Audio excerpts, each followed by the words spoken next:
Bonjour et bienvenue dans le Fil d'actu, l'émission qui donne du sens à l'information. Aujourd'hui, nous allons revenir sur la fermeture de la centrale nucléaire de Fessenheim, commencée la semaine dernière avec la mise en arrêt du premier réacteur. On le sait, la question de l'énergie est un sujet complexe, d'autant plus que derrière se pose la question de l'environnement, qui est aujourd'hui plus brûlante que jamais. Les scientifiques redoutent une accélération de la fonte de la calotte glaciaire. Alors, fallait-il fermer Fessenheim? Quelles questions cela pose-t-il sur notre modèle énergétique? Et est-ce que, dans le fond, cette décision n'est pas plus une opération de communication politique que le fruit d'une véritable réflexion sur l'écologie? C'est ce que nous allons tenter de voir ensemble dans cette vidéo. Donc c'était effectivement un engagement d'Emmanuel Macron. Ça y est, ça c'est du concret. Il est 8h13 sur RMC, vous nous dites le décret, il est publié ce matin et c'est samedi qu'on éteint le premier réacteur. Absolument, et je pense que c'est important aussi de noter qu'on est en train de passer du temps des promesses et puis des objectifs lointains au temps de l'action maintenant.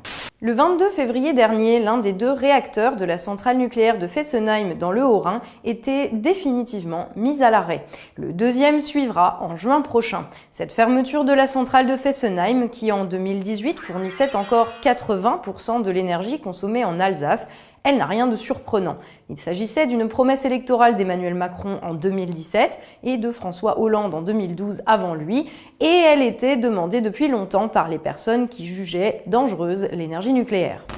Jusqu'à maintenant, le parc nucléaire français comptait 58 réacteurs répartis sur 19 sites. Alors pourquoi fermer particulièrement ceux de Fessenheim ? Tout simplement parce que cette centrale, mise en service en 1977, était la plus ancienne de France, encore en activité. Mais plus ancienne ne signifie pas mécaniquement plus dangereuse. En France, la sûreté des installations nucléaires est évaluée au nom de l'État par l'ASN, l'Autorité de sûreté nucléaire. Et dans son exercice 2019 d'évaluation des centrales, l'ASN considérait que la centrale de Fessenheim était plus sûre que la moyenne du parc français.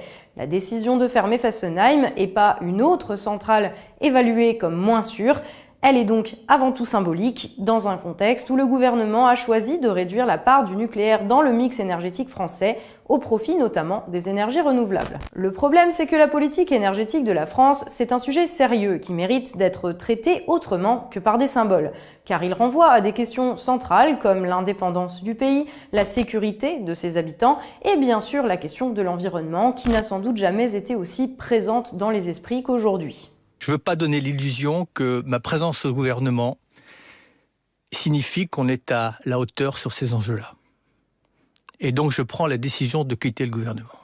Et alors que tout le monde parle du dérèglement climatique, c'est peut-être particulièrement sur cette question environnementale que la politique énergétique mérite un débat de fond. Parce que, comme source d'énergie, le nucléaire présente de nombreux défauts. Il produit des déchets, présente des risques et nécessite des matières premières rares dont l'extraction n'est pas aujourd'hui sans conséquences géopolitiques graves. Mais contrairement à ce que l'on pourrait parfois penser, le nucléaire fait partie des sources d'énergie qui contribuent le moins au dérèglement climatique.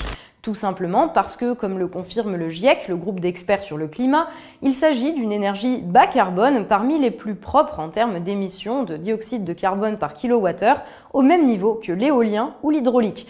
Et même si cette considération n'existait pas à l'époque, c'est bien parce que la France a fait le choix du nucléaire qu'elle fait partie des 3 pays européens dont la politique énergétique produit le moins de CO2. Ceci étant, on peut tout à fait comprendre la volonté de réduire la part du nucléaire dans le mix énergétique français si c'est au profit des énergies renouvelables et pas du fioul ou du charbon. Le problème ici, il est technique, car l'éolien ou le solaire ont à l'heure actuelle un défaut, ils ne sont pas pilotables. C'est-à-dire qu'ils produisent de grandes quantités d'énergie quand il y a du vent ou du soleil, mais pas le reste du temps. Et il n'existe pas encore, à notre connaissance, de moyens efficaces pour stocker et accumuler l'énergie produite pour la distribuer dans les moments où on n'en produit pas. Conséquence, si l'Allemagne, par exemple, a fait le choix cette dernière décennie d'investir massivement dans les énergies renouvelables, elle ne peut pas pour autant se passer de ses centrales à charbon.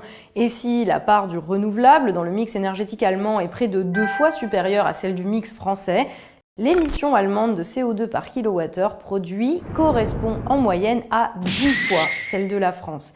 Difficile donc d'y voir réellement un exemple. Mais revenons à la fermeture de Fessenheim. Sans doute, l'arrêt des réacteurs devra être compensé, et il le sera heureusement en partie par des énergies renouvelables. Mais du fait des limites actuelles en termes de stockage de ces énergies, ça ne pourra pas être intégralement le cas. En fait, l'entreprise qui exploite le réseau de transport d'électricité nous apprend que la production de la centrale sera également compensée par des importations d'énergie venues de Grande-Bretagne et d'Italie, des territoires qui produisent une énergie globalement bien plus carbonée que la nôtre, mais également grâce à la mise en service d'une nouvelle centrale à gaz, là aussi une énergie bien plus productrice de CO2 que le nucléaire ou l'éolien. On est donc en mesure d'affirmer qu'étant donné la manière dont elle a été mise en œuvre, la fermeture de Fessenheim entraînera une augmentation des émissions de gaz à effet de serre et donc contribuera au dérèglement climatique. Pourquoi donner ici toutes ces informations? Certainement pas pour clore le débat sur notre modèle énergétique, mais au contraire pour l'ouvrir. Parce que c'est un débat sérieux qui mérite d'être mené sur la base de faits avérés pour amener à des décisions de fond. Or, avec Fessenheim, c'est tout le contraire qui s'est produit. Nous avons eu une décision purement symbolique, accompagnée de discours aussi beaux que creux sur la nécessité de protéger la planète, prise sans le moindre débat public, sans questionnement sur son intérêt réel et sans réflexion de fond sur une trajectoire à adopter pour réduire nos émissions carbone. Soit, si l'on y réfléchit, tout le contraire de ce dont la planète a besoin. This is fine. Et malheureusement, il ne s'agit pas ici d'un cas isolé, dès lors qu'il est question d'environnement et d'écologie. C'est là un paradoxe de notre époque. Jamais l'urgence écologique n'aura été aussi réelle et jamais elle n'aura autant hanté la conscience collective. Et face à cette situation, en France tout au moins, absolument tous les politiques se disent écologistes. Mais leur écologie se résume principalement à deux choses, un constat alarmiste sur l'état de la planète et un appel à s'indigner du dérèglement climatique et des menaces qui pèsent sur la biodiversité. Mais si c'est ça être écologiste, alors effectivement, toute la classe politique française l'est, de Philippe Poutou à Emmanuel Macron, en passant par Marine Le Pen. Oui, il faut qu'on arrête de produire n'importe quoi et n'importe comment, en empêchant déjà tous ces projets inutiles, néfastes et destructeurs. Because wherever we live, whoever we are, we all share the same responsibility. Make our planet great again. Il n'est évidemment pas question de ne plus commercer avec le reste du monde.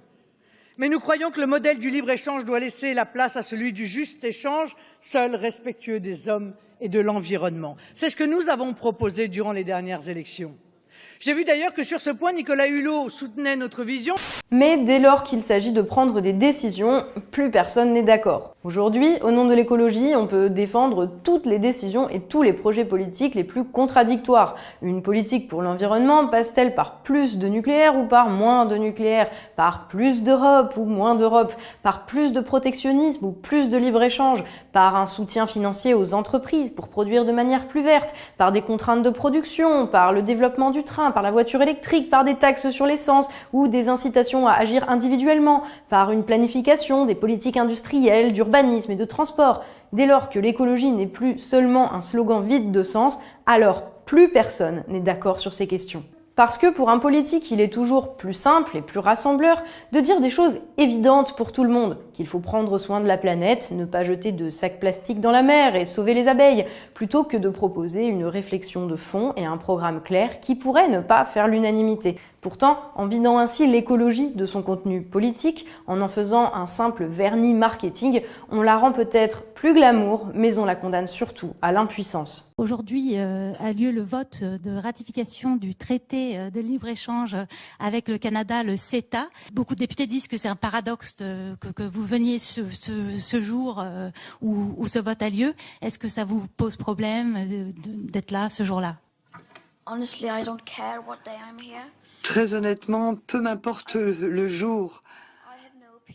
Je n'ai aucune opinion par rapport à ce vote. Je suis venu parce que l'on m'a invité, tout simplement. Le mouvement de la jeunesse pendant plusieurs semaines, plusieurs mois, et qui continue, moi, m'a fait réfléchir. J'avais des convictions, j'ai changé d'ailleurs ces derniers mois. Avec ce fil d'actu, on aurait pu vous faire un beau sujet qui aurait mis tout le monde d'accord. On aurait dit que la Terre est notre maison commune, qu'il faut la préserver, que les orang-outans doivent être protégés et qu'il faut arrêter de déforester l'Amazonie. Alors, pourquoi ne l'a-t-on pas fait ? Tout simplement parce que ça ne sert à rien. Tout ça, vous le savez déjà très bien et vous n'avez pas eu besoin de nous pour le savoir. Aujourd'hui, il s'agit de sortir de cette vision de l'écologie comme pure déclaration d'intention dans laquelle absolument tout le monde peut se retrouver. Il s'agit de se poser ensemble les questions pratiques qu'impliquent les constats unanimement partagés. C'est sans doute beaucoup moins confortable et cela impliquera sûrement pas mal d'engueulades, mais c'est la première étape nécessaire pour que l'écologie cesse d'être synonyme de discours inconsistants qui nous condamnent tous à l'impuissance et qui à terme pourrait bien condamner l'humanité. Et si au moins la fermeture de Fessenheim permet d'engager le débat, alors elle n'aura pas été inutile. Voilà, le fil d'actu, c'est tout pour aujourd'hui. On espère que les questions posées par cette vidéo vous auront semblé intéressantes. On remercie évidemment tous les tipeurs qui nous permettent de faire ce travail en toute indépendance et qui nous permettent également de développer de nouveaux projets comme l'émission Fact Checking dont vous pouvez retrouver les 2 premiers épisodes sur notre chaîne. Si vous aussi vous voulez nous soutenir et rejoindre la communauté des tipeurs, il vous suffit de vous rendre sur notre page Tipeee en cliquant sur le lien en dessous de la vidéo.